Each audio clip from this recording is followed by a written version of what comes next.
Sa gitna ng tensyon sa pinagagawang panatag o Scarborough Shoal, sinimulan na ng China ang kanilang deep water drilling sa bahagi ng West Philippine Sea. Ang Department of Foreign Affairs o DFA naman ayaw patulan ang mga matatapang na pahayag ng China kaugnay sa standoff sa panatag shoal. Balita hatid ni Maki Pulido.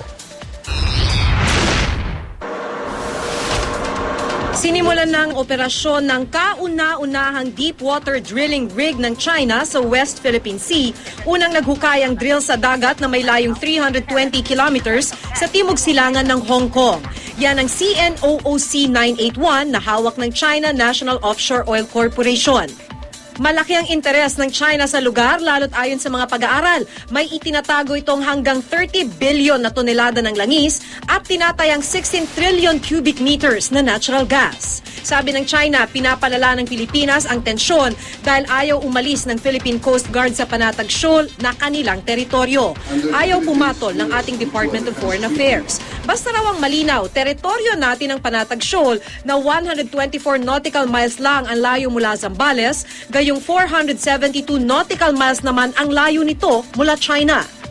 We are endeavoring to undertake a new diplomatic initiative which we hope will diffuse the situation in the Scarborough Shoal. Habang tumatapang ang mga pahayag ng China, naglilinaw naman ang DFA. Kontra raw sa mga lumabas na opinyon nitong mga nakaraang linggo, malinaw sa Mutual Defense Treaty na sasaklolohan tayo ng Amerika sakaling magkagulo sa Panatag Shoal o Bajo de Masinloc. Galing na raw ito mismo sa Amerika. We just want to put on record, it's very clear here that when there is an armed attack, then both parties are obliged to come to the defense of the other. It includes armed attack in metropolitan territory of either parties or island territories in the Pacific Ocean. It's armed forces, public vessels, or aircraft in the Pacific. If you cite this article,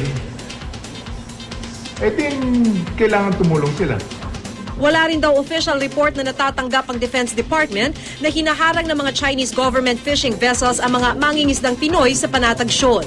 May 5 Filipino fishing vessels daw na nasa loob ngayon ng lagoon, 7 naman ang sa China.